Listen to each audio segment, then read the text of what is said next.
हरिवंश पुराण में एक कथा आती है और वो ये कथा कहती है कि भगवान श्री कृष्ण जब द्वारिका छोड़ करके कुछ दिनों के लिए यानी कि 12 वर्षों के लिए कैलाश पर्वत पर गए और वहां पर तपस्या की उन्होंने। उस दौरान द्वारका नगरी से श्री कृष्ण दूर थे और दूर होने के कारण द्वारका से दूर होने के कारण वहां पर एक आक्रमण हुआ। उस आक्रमण के दौरान पुड्रू देश का एक राजा था, पोंड्रक नाम का। कई लोगों ने ये कथा सुनी होगी और इसका नाम बहुत अच्छे से सुना होगा, राजा पोंड्रक हुआ। तो राजा पोंड्रक जो था वो बहुत शक्तिशाली था और अपने आप को वो कृष्ण की तरह मानता था।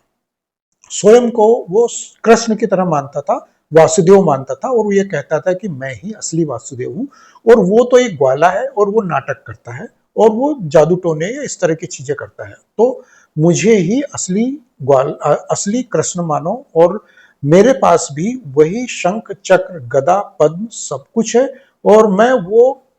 चक्र भी धारण करता हूं। और उसने भी अपना एक मशीनी चक्र बनवाया हुआ था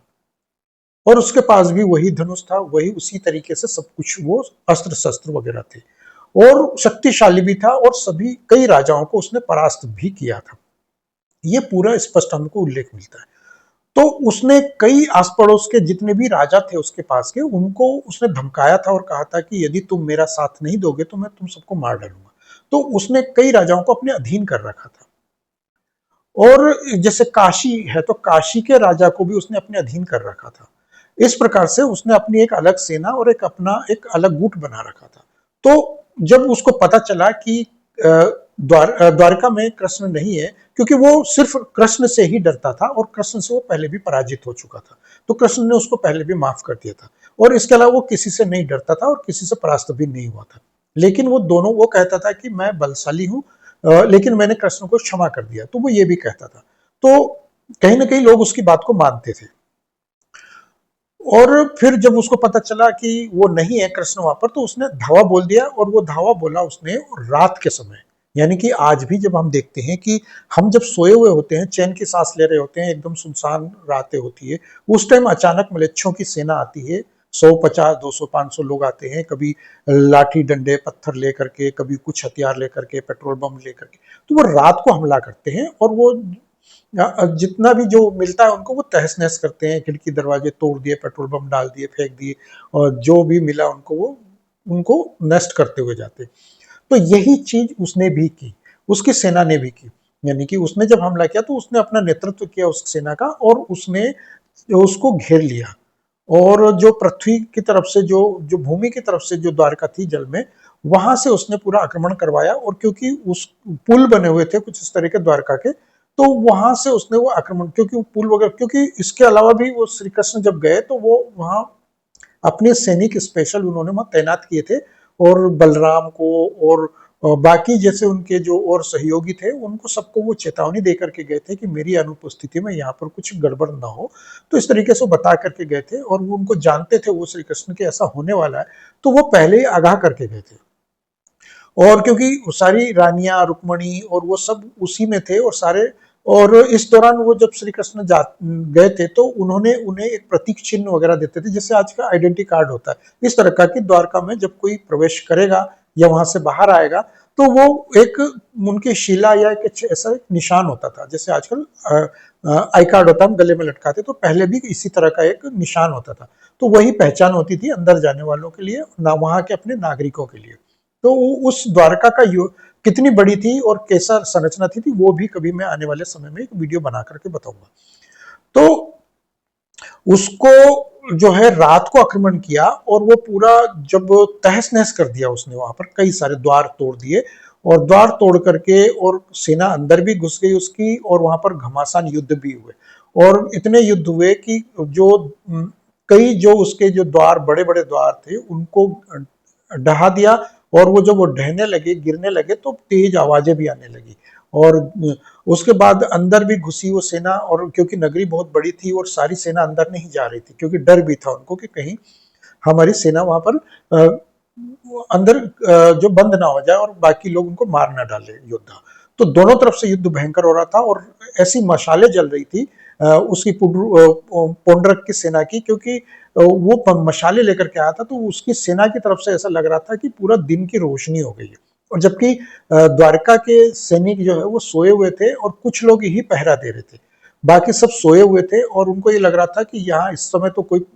आक्रमण संभव ही नहीं है रात को। और जैसे हम आज भी अपने रात को बिल्कुल गहरी नींद में और बेचैन, मतलब ऐसे सोते हैं कि कुछ नहीं होने वाला है और आराम से नींद पूरी करते हैं, तो वही समस्या वहां पर भी थी उस टाइम पर उनके साथ।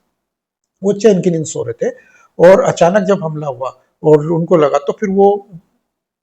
जितने बड़े बड़े योद्धा थे वो सब वहां धराशायी होते गए। फिर युद्ध घमासान चला, सुबह तक चला और उसके बाद